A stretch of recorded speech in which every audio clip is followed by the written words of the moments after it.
एक ऐसी अद्भुत कहानी है जो मैं आज आपको ध्यानपूर्वक सुनाऊंगा, और इससे सुनने के बाद आप ज्यादा सोचना, डरना और चिंता सब छोड़ देंगे और आपका मन खुशियों से और प्रसन्नता से भर जाएगा।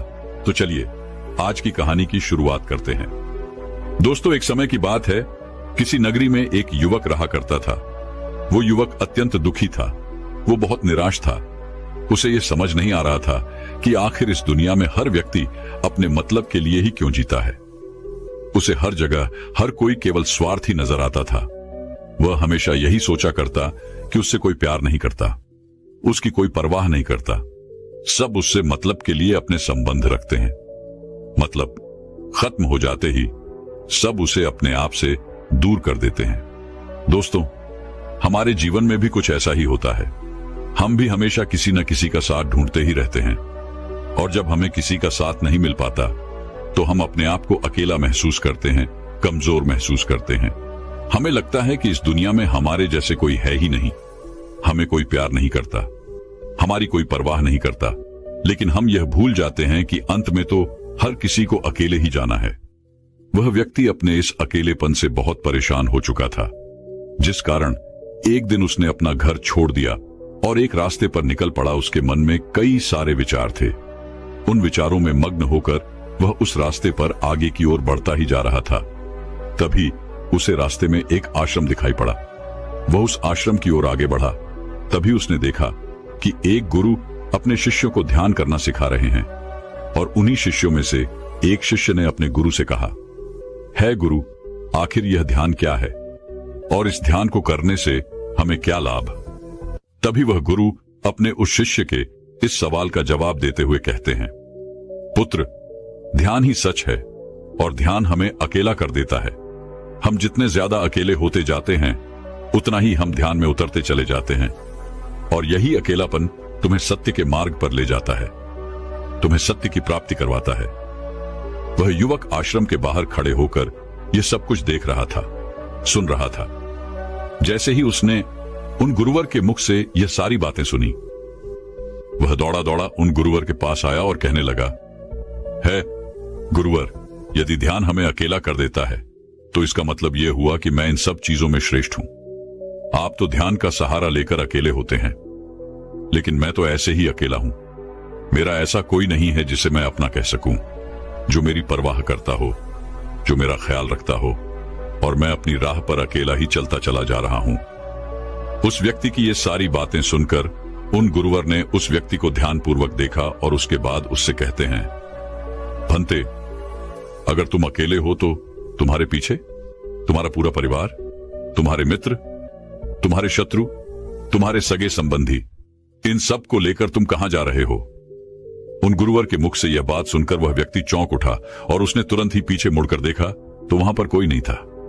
तभी वह उन गुरुवर से कहता है गुरुवर, कौन है मेरे पीछे? कोई तो नहीं, न मेरे परिवार वाले, न मेरे मित्र, न मेरे शत्रु, और न ही मेरे सगी संबंधी। मैं तो सबको पीछे छोड़ आया हूं, क्योंकि कोई मुझे नहीं पूछता, कोई मेरी परवाह नहीं करता, कोई मेरा ख्याल तक नहीं रखता, यहां तक कि मेरी कोई आवाज तक नहीं सुनना चाहता। लेकिन जब किसी के ऊपर कोई समस्या आती है तो वह मुझे अवश्य याद करता है, पर बाकी समय पर वह मुझे पूछते तक नहीं। उन्हें यह तक खबर नहीं होती कि मैं किस हाल में हूं, मैं जिंदा भी हूं या नहीं। उन सबको इन सब चीजों से कोई फर्क नहीं पड़ता। उन गुरुवर ने उस व्यक्ति की यह सारी बातें ध्यानपूर्वक सुनी और उसके बाद उस युवक से कहते हैं, भंते, तुम सही कह रहे हो, लेकिन जब तक तुम इन सभी को छोड़कर नहीं आते तब तक तुम भला अकेले कैसे हो सकते हो? वह व्यक्ति एक बार फिर से आश्चर्यचकित होकर पीछे मुड़कर देखता है और फिर उन गुरुवर से कहता है गुरुवर, यहां पर तो कोई नहीं है, मैं अकेला ही यहां पर आया हूं। लग रहा है कि आप मेरा मजाक उड़ा रहे हैं। मेरे पीछे कोई नहीं है, आप खुद देख सकते हैं, तो फिर आप ऐसा क्यों कह रहे हैं कि जाओ और इन्हें छोड़कर आओ? जब मेरे साथ कोई है ही नहीं तो मैं भला उन्हें कहां छोड़ूं, कैसे छोड़ूं? उस युवक की ये सारी बातें सुनकर वह गुरुवर मुस्कुराने लगे और उस युवक से कहते हैं, भंते, आखिर तुम मुझसे क्या चाहते हो? इस पर वह युवक उन गुरुवर से कहता है गुरुवर, मैं आपका शिष्य बनना चाहता हूं, मुझे कोई साथी चाहिए, मुझे अपना शिष्य बना लीजिए, मैं जीवन भर आपका आभारी रहूंगा। उस युवक की यह बातें सुनकर उन गुरुवर ने कहा, भंते, तुम चाहो तो यहां पर 1 महीने रह सकते हो। उसके बाद ही मैं यह निर्णय कर पाऊंगा कि क्या मुझे तुम्हें अपना शिष्य बनाना चाहिए या फिर नहीं। लेकिन तुम्हें मेरी एक बात माननी होगी। तुम्हें इन 30 दिनों के अंदर ध्यान का अभ्यास करना होगा। अगर तुम ये कर सकते हो तो तुम यहां पर अगले 1 महीने के लिए रुक सकते हो, अन्यथा तुम्हारे लिए यहां पर कोई जगह नहीं। उस व्यक्ति ने काफी सोच विचार कर उन गुरुवर से कहा, है गुरुवर, आप जैसा कहेंगे मैं वैसा ही करूंगा। आप चाहते हैं कि मैं इन 30 दिनों में ध्यान का अभ्यास करूं, तो मैं यह करने के लिए तैयार हूं। उस व्यक्ति ने उन गुरुवर की बात मान ली और आश्रम में ही रुक गया। अगले दिन सुबह सुबह वह गुरुवर उस व्यक्ति के पास आए और उस व्यक्ति से कहने लगे, भंते, तुम किससे बात कर रहे हो? तुम्हारा ध्यान कहां है? इस पर वह व्यक्ति जवाब देते हुए कहता है गुरुवर, मेरे साथ तो कोई नहीं है, मैं भला किससे बात करूंगा, मैं तो अकेला हूं। तभी वह गुरुवर उस व्यक्ति से कहते हैं, ठीक है, लेकिन अब ध्यान लगाओ, क्योंकि तुमने मुझे वचन दिया था कि इन 30 दिनों में तुम ध्यान का अभ्यास करोगे। उन गुरुवर के कहने पर वो व्यक्ति ध्यान करने बैठ जाता है, लेकिन पहले दिन उसे ध्यान करने में बहुत तकलीफें आती हैं, बहुत सारी परेशानियों का सामना करना पड़ता है। यहां तक कि वो ढंग से लगातार बैठ भी नहीं पा रहा था। उसके पैर मानो सुन्न से हो जाते और उसका पैर मानो काम करना ही बंद कर देता। ये सारी बातें वह गुरुवर देख रहे थे। तभी उन गुरुवर ने उस व्यक्ति से कहा, बनते, तुम जितना देर चाहो उतना देर बैठ सकते हो। ये ऐसा कोई जरूरी नहीं है कि तुम एकाएक लगातार बैठे ही रहो। यदि तुम्हें थोड़ी तकलीफ है तो तुम उठ सकते हो, टहल सकते हो और फिर आकर बैठ सकते हो। इतना कहकर वह गुरुवर वहां से चले गए। अगले दिन सुबह सुबह फिर वह उस व्यक्ति के पास आए और उस व्यक्ति से कहने लगे, भंते कौन है? किससे बातें कर रहे हो? कोई आया है क्या? उन गुरुवर की इस बात का जवाब देते हुए वह व्यक्ति उन गुरुवर से कहता है गुरुवर, यहां पर तो कोई नहीं है, आप खुद देख लीजिए, मैं भला किससे बातें करूंगा। तभी वह गुरुवर एक बार फिर उस व्यक्ति से कहते हैं, चलो ध्यान का अभ्यास करो। तभी वह व्यक्ति उन गुरुवर से कहता है गुरुवर, क्या केवल आंखें बंद करके बैठ जाना, इसे ही ध्यान कहते हैं? अगर इसे ही ध्यान कहते हैं तो यह तो बड़ा ही आसान है और इसे तो कोई भी कर सकता है, केवल आंखें बंद करके बैठना ही तो है। इसका जवाब देते हुए वह गुरुवर उस व्यक्ति से कहते हैं, भंते, केवल आंखें बंद करके बैठ जाना इसे ध्यान नहीं कहते।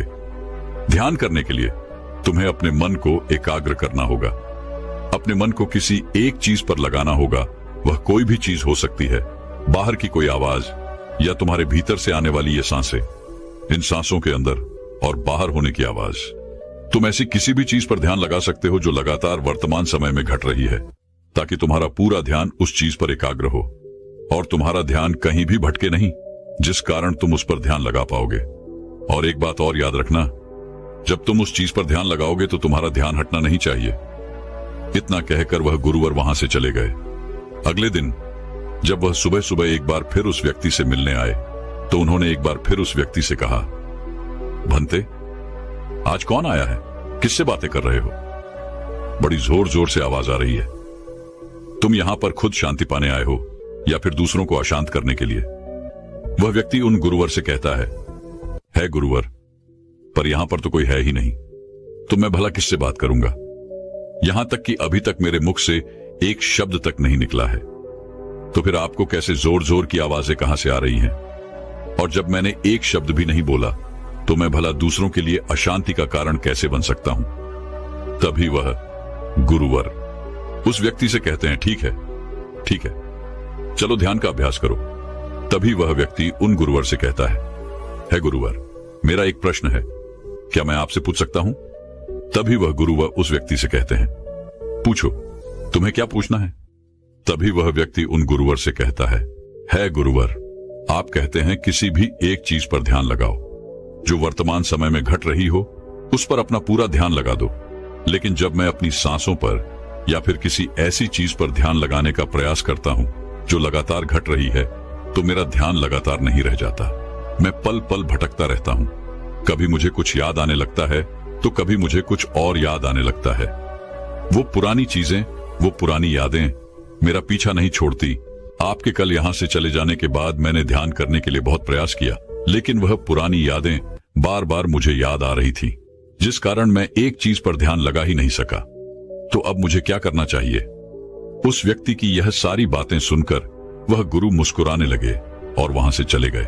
उन गुरुवर की हंसने की वजह उस व्यक्ति को समझ नहीं आई। अगले दिन सुबह सुबह एक बार फिर वह गुरु उस व्यक्ति के पास पहुंचे और कहा, भंते, ये तुम क्या कर रहे हो? इतना आलस, चारों ओर आलस ही आलस फैला हुआ है। अपने पास से आलस को भगाओ, अन्यथा यह तुम पर हावी हो जाएगा और फिर तुम हमेशा इसके अधीन बनकर रहोगे। तभी वह व्यक्ति गुरुवर से कहता है गुरुवर, आप तो रोज एक ही बात कहते हैं कि यहाँ पर कोई है, लेकिन मुझे तो कोई नजर आता ही नहीं। आप ही बताइए, यहाँ पर कौन है? तभी वह गुरु वह उस व्यक्ति से कहते हैं, ठीक है, चलो अभ्यास के लिए चलते हैं। तभी वह व्यक्ति उन गुरुवर से कहता है गुरुवर, मेरा एक प्रश्न है, आपकी आज्ञा हो तो मैं आपसे पूछना चाहता हूं। है गुरुवर। उस व्यक्ति से कहते हैं, हाँ पूछो, क्या प्रश्न है तुम्हारा? तभी वह व्यक्ति उन गुरुवर से कहता है गुरुवर, आपकी कृपा से अब मैं पहले से बेहतर तरीके से ध्यान कर पा रहा हूं, लेकिन अभी भी मुझे एक समस्या आ रही है, और वह यह है कि जब भी मैं अपनी सांसों पर ध्यान देता हूं तो मेरा मन एकाग्र तो होता है और मैं पहले से ज्यादा और अच्छी तरह से ध्यान भी लगा पाता हूं, लेकिन ध्यान लगाते लगाते मुझे नींद आने लगती है और मैं सो जाता हूं। फिर उसके बाद मुझसे ध्यान नहीं हो पाता।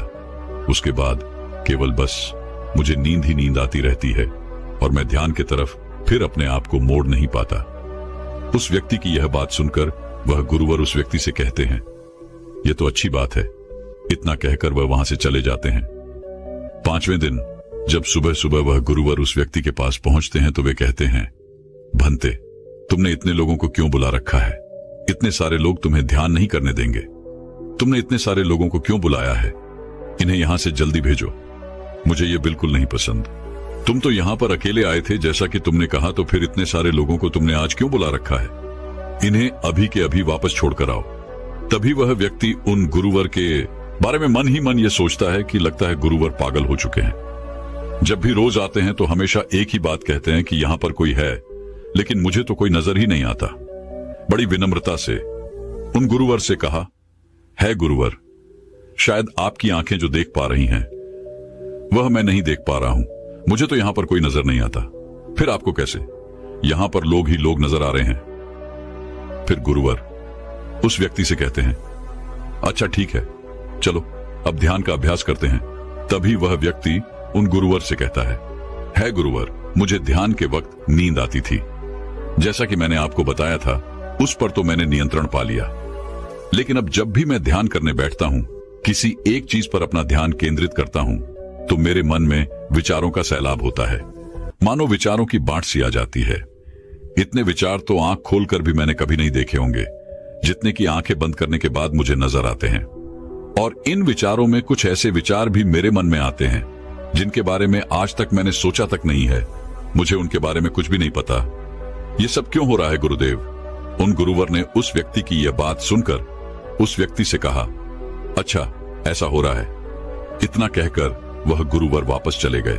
अगले दिन सुबह सुबह वह गुरुवर एक डंडा लेकर उस युवक के पास पहुंचे और एक डंडा जड़ते हुए उस युवक से कहते हैं, मैंने तुम्हें पहले ही कहा है, इतने सारे लोग मुझे पसंद नहीं, तुम्हें इन्हें छोड़कर आना होगा। आखिर तुम रोज रोज इन्हें क्यों ले आते हो? इतनी भीड़ इकट्ठा करके तुम्हें क्या लाभ? आज के बाद यह यहां पर नहीं आने चाहिए। इस बात का ख्याल रखना। यदि आज के बाद यहां पर कोई भी नजर आया और तुम्हारी बक बक मुझे सुनाई पड़ी, तो मैं तुरंत ही तुम्हें इस आश्रम से निकाल दूंगा।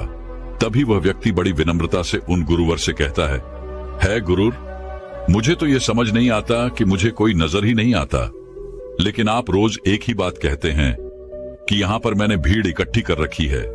जिन लोगों को भी मैंने लाया है उन्हें मुझे छोड़कर आना होगा, लेकिन मैं आपसे हर रोज एक ही बात कहता हूं कि मुझे कोई नहीं नजर आता, ना ही मुझे कोई यहां पर दिखाई पड़ता है और ना ही मैं अपने मुख से एक शब्द भी निकालता हूं, लेकिन फिर भी आप कहते हैं कि आपको लोगों की आवाजें सुनाई पड़ रही हैं। तभी वह गुरुवर है उस व्यक्ति की इस बात का जवाब देते हुए कहते हैं, क्या तुम्हारे मित्र, तुम्हारे परिवार वाले, तुम्हारे सगे संबंधी, तुम्हारे शत्रु, तुम्हारी इच्छाएं, तुम्हारी वासनाएं, ये सब क्या तुमसे मिलने नहीं आते? वह व्यक्ति उन गुरुवर से कहता है, नहीं गुरुदेव, मुझसे कोई मिलने नहीं आता। मैं तो यहां पर अकेला ही आया था और अभी भी मैं अकेला ही हूं, मेरा कोई नहीं। तभी वह गुरु व क्रोधित होकर उस झंडे से उस व्यक्ति पर एक और प्रहार करते हैं और कहते हैं, अभी बैठो, अभी ध्यान लगाओ, और यदि तुम्हारे ध्यान में कोई भी आता है तो मुझे बताओ। वह व्यक्ति उन गुरुवर की बात मान लेता है और तुरंत ही ध्यान करने बैठ जाता है। कुछ देर तक तो वह काफी शांत रहता है, लेकिन कुछ देर बाद ही वह उन गुरुवर से कहता है गुरुदेव, मेरा भाई मुझसे मिलने आया है, साथ में मेरे पिताजी भी हैं। दोनों बहुत दुखी हैं क्योंकि मैं उन्हें छोड़कर यहां जो चला आया हूं। मेरे भाई की तबीयत भी कुछ ठीक नहीं लग रही। वह मुझे बुला रहे हैं। मेरे बड़े भाई की पत्नी अर्थात मेरे भाभी मेरे बड़े भाई के साथ अच्छा व्यवहार नहीं कर रही, और तो और मेरी प्रेमिका भी आई हुई है। वह मुझसे पूछ रही है कि क्या तुम मुझसे शादी करोगे या फिर मैं किसी और से शादी कर लूं। वह भी बहुत दुखी नजर आ रही है। और इतना ही नहीं, मेरे कुछ मित्र भी पीछे खड़े हैं जिनसे मैंने कुछ कर्ज लिए थे। आज वो मुझसे अपना कर्जा मांगने आए हैं, मुझे धोखेबाज कह रहे हैं, मुझे अपशब्द बोल रहे हैं, और वो साथ में मेरे कुछ शत्रुओं को भी लाए हैं। लेकिन मेरे शत्रु मुझे मारना नहीं चाहते। वह तो यह कह रहे हैं कि तू तो पहले से ही मरा हुआ है, तुझे और क्या मारना। इतना कहकर वह व्यक्ति कुछ देर के लिए शांत हो गया, लेकिन उसी के बाद फिर कुछ देर बाद वह एक बार फिर से उन गुरुवर से कहने लगा है, गुरुवर, अब मेरे पास एक बहुत बड़ा घर है, इसे मैंने खरीद लिया है। मैं, मेरे पिता, मेरी माता, मेरा भाई, मेरी भाभी सभी इसमें बहुत मिलजुल के रह रहे हैं। हम बहुत खुश हैं। मैं अब अपने मित्रों से अत्यधिक अमीर हूं। मेरे पास बेशुमार धन दौलत है, और तो और मैंने अपनी प्रेमिका से शादी भी कर ली है और इसका जश्न मना रहे हैं।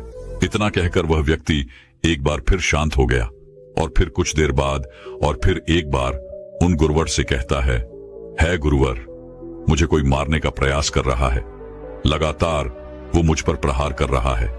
मैं उसका चेहरा देखने का प्रयास कर रहा हूं, लेकिन मुझे उसका चेहरा नजर नहीं आ रहा।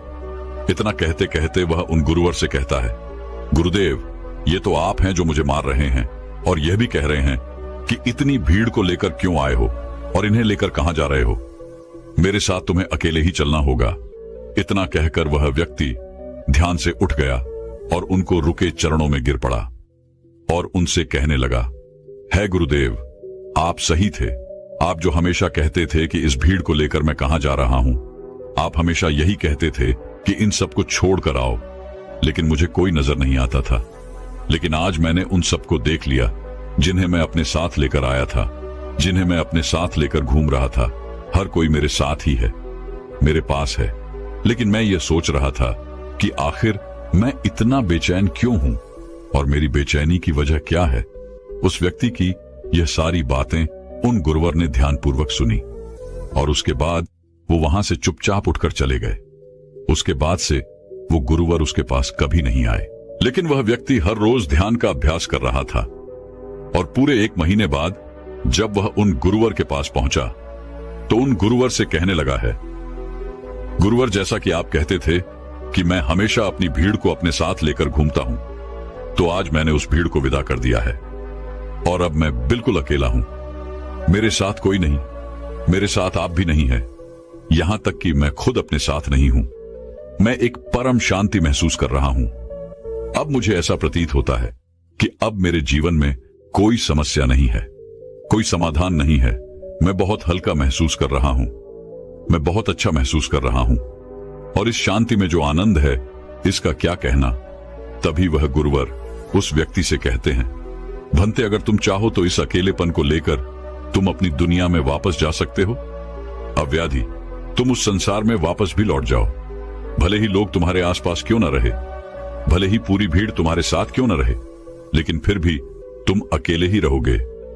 फिर चाहे वह तुम्हारे रिश्तेदार हो, सगे संबंधी हो, परिवार वाले हो, तुम्हारे मित्र, तुम्हारे शत्रु, तुम्हारी भावनाएं या फिर तुम्हारी प्रेमिका, इन सब के साथ रहकर भी तुम पूर्ण रूप से अकेले ही रहोगे।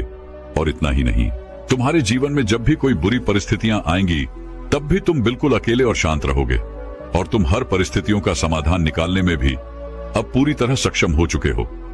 और यदि अब तुम चाहो तो मैं तुम्हें अपना शिष्य बना सकता हूं, क्योंकि हो सकता है तुम्हें यह लग रहा हो कि यह 30 दिन तो पूरे खत्म हो चुके, लेकिन ध्यान का मार्ग अभी शुरू हुआ है।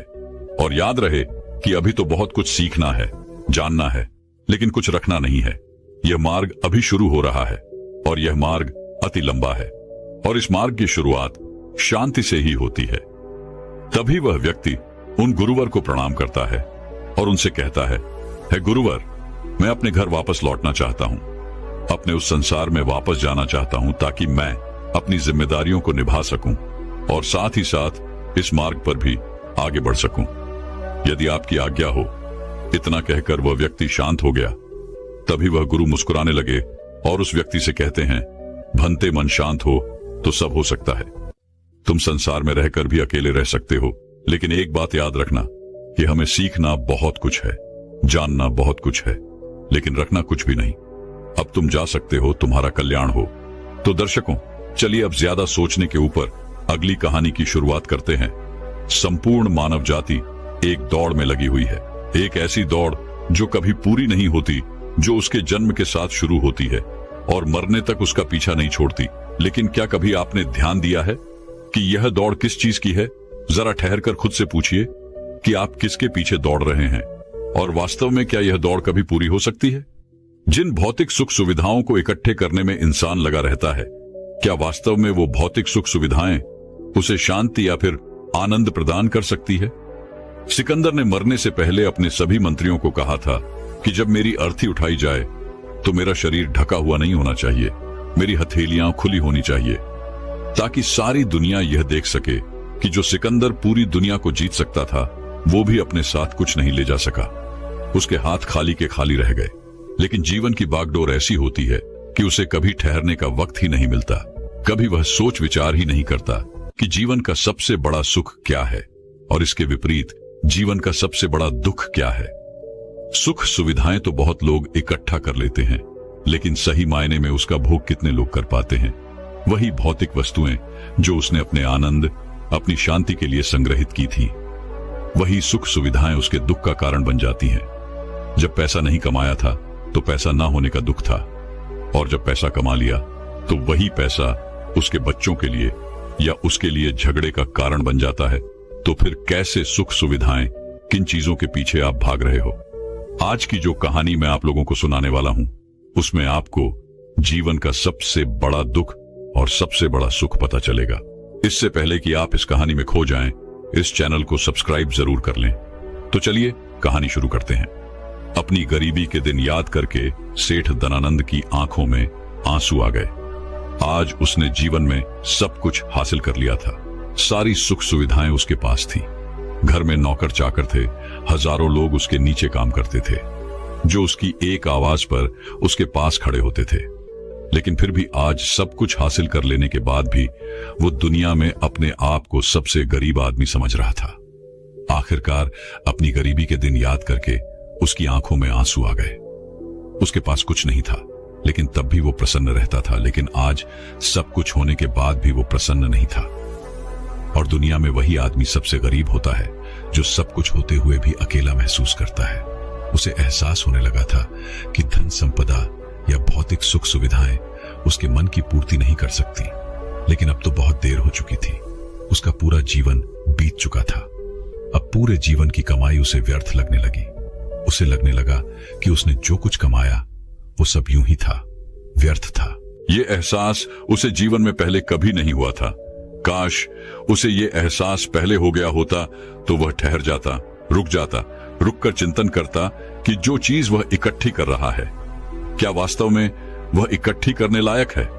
अगर उसे यह बात पहले पता चल गई होती तो वो अपने जीवन में सार्थकता खोजने की कोशिश करता।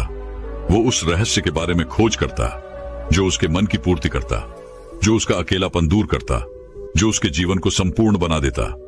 उसने अपने दोनों बेटों को अपने पास बुलाया और उन्हें जीवन की सीख समझाने की कोशिश करने लगा। सेठ ने अपने बेटों से कहा कि बेटा, मेरे को तो जीवन में कोई बताने वाला नहीं था, सही रास्ता दिखाने वाला कोई था ही नहीं, इसलिए मैं उस रास्ते पर चलता रहा जिसका कोई अंत नहीं था। और आखिर में पहुंचकर मुझे महसूस हुआ कि जितना रास्ता मैं तय करके आया हूं उतना ही रास्ता बाकी और है। शायद मैं गलत रास्ते पर निकल पड़ा था और अब इतना समय नहीं बचा कि मैं नए रास्ते पर फिर से नया सफर शुरू करूं। उसने अपने दोनों बेटों से कहा कि बेटा पता है दुनिया में सबसे बदनसीब आदमी कौन होता है? वो जिसके पास सब कुछ होते हुए भी कुछ नहीं होता, जो अपने आप को सब कुछ होते हुए भी अकेला महसूस करता है। भला इससे बड़ा दुख, इससे बड़ी बदनसीबी और क्या हो सकती है? यह सुनकर उसके बड़े बेटे ने कहा कि पिताजी सब कुछ तो आपके पास है, धन संपदा, पूरा परिवार, सारी खुशियां आपके पास है, लेकिन फिर भी आप अपने आप को बदनसीब क्यों समझते हैं? उसका बड़ा बेटा वह नहीं समझ पा रहा था जो उसके पिता उसे समझाने की कोशिश कर रहे थे। फिर भी उसने अपनी बात को समझाने की कोशिश करते हुए कहा, अभी तुम्हें लगता है कि जीवन में तुम्हारे पास सब कुछ है। मुझे भी तुम्हारे उम्र में ऐसा ही लगता था, लेकिन अब मैं बूढ़ा हो चला हूं। कुछ समय बाद मेरी मृत्यु भी नजदीक है और अब मुझे एहसास हो रहा है कि दुनिया में तो सब कुछ पीछे छूट जाता है। घर, परिवार, रुपया, पैसा, धन संपदा, सब कुछ यही रह जाता है और आखिर में मेरे साथ जाएगा क्या? क्या मैं दुनिया में सबसे अकेला इंसान नहीं हूं? क्या मैं दुनिया का सबसे बदनसीब आदमी नहीं हूं, जिसके पास सब कुछ होते हुए भी वह अपने साथ कुछ भी नहीं ले जा सकता? सेठ के बेटे ने सेठ से सवाल पूछा कि पिताजी फिर दुनिया में क्या इकट्ठा करना चाहिए? ऐसे तो हर इंसान अकेला ही होता है। कौन इंसान इस दुनिया में भला ऐसा होता है जो अपने साथ इस दुनिया की सुख सुविधाएं या फिर अपना परिवार को साथ लेकर जाता है? सब लोग तो अकेले ही जाते हैं। फिर तो दुनिया में हर एक आदमी बदनसीब ही हुआ। यही सवाल सेठ के मन में भी उठ रहा था, लेकिन उसके खुद के पास इसका कोई जवाब नहीं था, तो वह अपने बेटे को भला इसका क्या उत्तर देता। इसीलिए उसने अपने बेटे से कहा कि बेटा, मैं खुद इस सवाल का जवाब तलाश रहा हूं। अगर एक आदमी के पास सब कुछ होते हुए भी वह अकेला है, उन भौतिक सुख सुविधाओं का वह भोग नहीं कर पा रहा है, तो वह सबसे बड़ा दुख हुआ। मैं मानता हूं दुनिया का सबसे बड़ा दुख यही है कि आपके पास सब कुछ होते हुए भी आप अकेलापन महसूस करो। लेकिन इसके विपरीत दुनिया का सबसे बड़ा सुख क्या हो सकता है? इस सवाल का जवाब तो मेरे बेटे मुझे भी नहीं पता। इसीलिए मैं यह चाहता हूं कि मेरे मरने से पहले जिस सवाल का जवाब मुझे नहीं मिला, वह जवाब तुम अपने जीवन में ढूंढो। और यकीन मानो, अगर तुमने अपने जीवन में इस सवाल का जवाब ढूंढ लिया तो तुम दुनिया के सबसे सुखी इंसान कहलाओगे। यह कहानी सुनाकर गुरु ने अपने शिष्यों से सवाल पूछा कि दुनिया में सबसे बड़ा सुख क्या होता है? सभी शिष्य ध्यानपूर्वक अपने गुरु की यह कहानी सुन रहे थे। संध्या का समय था। धीमी धीमी हवा चल रही थी, जिससे कि पेड़ की पत्तियां हिल रही थी। आसमान में पक्षी सहचा रहे थे। सूर्य अस्त होने को आया था और सभी शिष्य अपने गुरु से इस सवाल का जवाब जानना चाहते थे। लेकिन इससे पहले ही गुरु ने अपने शिष्यों से सवाल पूछ लिया। इसका उत्तर देते हुए एक शिष्य ने कहा कि गुरुदेव, दुनिया में सबसे सुखी इंसान वही है जिसका शरीर सुखी है। अगर आपके शरीर में बीमारियां हैं तो आपके पास कितनी भी भौतिक सुख सुविधाएं हों, आपके लिए वो व्यर्थ है। और इसके विपरीत अगर आपका शरीर सुखी है, अगर आपका शरीर स्वस्थ है, तो चाहे आपके पास कुछ भी नहीं हो, लेकिन उसके बावजूद आप अपने जीवन में सुखी रहोगे। इसलिए संसार का सबसे बड़ा धन हमारा शरीर होता है। यह सुनकर दूसरे शिष्य ने उसका विरोध करते हुए कहा कि गुरुदेव, दुनिया में बहुत से लोग ऐसे हैं जिनका शरीर एकदम स्वस्थ है, लेकिन बावजूद इसके वो अपने जीवन में सुखी नहीं है। मैं मानता हूं कि जीवन में सबसे ज्यादा सुखी वही इंसान है जिसका मन सुखी है। गुरु ने अपने इस शिष्य से सवाल किया कि अच्छा ये बताओ कि मन को सुखी किस प्रकार किया जा सकता है। इसका जवाब देते हुए उस शिष्य ने कहा कि गुरुदेव, मन कभी भी संतुष्ट नहीं होता है। अगर हम किसी प्रकार मन को संतुष्ट करना सीख लें तो फिर हम किसी भी परिस्थिति में आनंद और शांति से रह सकते हैं। लेकिन समस्या यही होती है कि मन का भला कभी होता ही नहीं है। मन को चाहे कितना भी खिला दो, लेकिन उसकी भूख कभी पूरी नहीं होती। चाहे उसको कितना ही धन दे दो, लेकिन बावजूद इसके इसका लालच बढ़ता ही जाता है। अब गुरु ने सभी शिष्यों को समझाना शुरू किया। गुरु ने कहा कि अज्ञानतावश मनुष्य कभी यह समझ नहीं पाता कि उसका मन हमेशा से खाली था, लेकिन व्यर्थ की चिंताएं, व्यर्थ के लक्ष्य अपने जीवन में बनाकर उसने अपने मन को बांध लिया।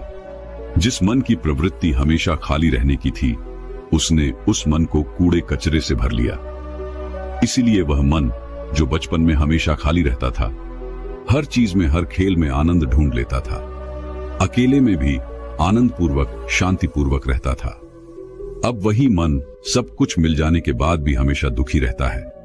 लेकिन अगर इंसान सिर्फ वर्तमान में रहना सीख ले, सिर्फ इतना सा होश प्रकट कर ले कि उसे हमेशा वर्तमान में रहना है, ना तो भविष्य की कल्पनाओं में, ना अतीत की यादों में, सिर्फ वर्तमान में, सिर्फ इस एक सूत्र से वो अपने पूरे जीवन को बदल सकता है। वर्तमान में रहकर सभी सूक्ष्म सुविधाओं का भोग करना, पूर्ण होश के साथ, पूर्ण आनंद के साथ हर एक चीज का भोग करना, सिर्फ यही जीवन को सुखी बना सकता है। हम हर चीज को, हर काम को, हर रिश्ते को आधे अधूरे मन से निभाते हैं। जैसे कि खाना खाते समय हमारा दिमाग कहीं रहता है, हमारा शरीर कहीं रहता है, और इसीलिए जब शरीर और मन में दूरी पैदा होती है तो उससे तनाव पैदा होता है। अगर आपका शरीर और आपका मन और मस्तिष्क सभी एक जगह पर संगठित होना सीख लें, तो फिर आप अपने जीवन में उस शांति, उस आनंद का एहसास कर पाएंगे जो बड़े बड़े योगी पहाड़ों में तपस्या करके प्राप्त करते हैं। लेकिन इसके लिए जीवन में ज्ञान के प्रकाश का उदय होना बहुत आवश्यक है, क्योंकि अज्ञानता में आप अपने मन को कभी नहीं समझ पाएंगे। मन को समझना इस दुनिया का सबसे कठिन कार्य होता है। अगर आप अपने मन को जबरदस्ती वर्तमान में खींच कर लाने की कोशिश करेंगे तो आप बहुत जल्दी परेशान हो जाएंगे। ये कार्य बड़े धीरे धीरे, बड़ी निष्ठा और प्रेम के साथ किया जाता है, बड़े संयम के साथ किया जाता है। अगर आप इसको जबरदस्ती करने की कोशिश करेंगे तो आप तनाव में आ जाएंगे, आप बहुत जल्दी हार मान लेंगे। इसलिए कदम कदम पर आगे बढ़ा जाए तब मंजिल सामने ही है। और यह कहकर गुरु ने सभी शिष्यों से कहा कि अब हम ध्यान करेंगे। ध्यान करने से मनुष्य का मन, उसका मस्तिष्क वर्तमान में स्थापित होना सीख जाता है। धीरे धीरे प्रतिदिन ध्यान का अभ्यास करने से वह उस आनंद और शांति का अनुभव कर पाता है जो सांसारिक वस्तुओं में कहीं नहीं मिलता, जो किसी भौतिक सुख सुविधा में नहीं मिलता। और इसके बाद सभी शिष्य अपने गुरु के साथ ध्यान में लीन हो गए। दोस्तों, मैं उम्मीद करता हूं कि यह कहानी सुनने से आपके जीवन में अच्छे बदलाव आए होंगे। आपको इस वीडियो से क्या सीखने मिला ये कमेंट करके जरूर बताएं, और अपने परिवार, दोस्तों या आपके करीबी इंसान के साथ ये कहानी शेयर करके उन्हें भी इस ज्ञान से परिचित करवाएं। बाकी अगर आपको ये वीडियो दिल से अच्छी लगी हो तभी इस वीडियो को लाइक कर देना, और आपने अब तक इस चैनल को सब्सक्राइब न किया हो तो चैनल को सब्सक्राइब भी जरूर कर देना। आपका हर दिन शुभ हो और खुश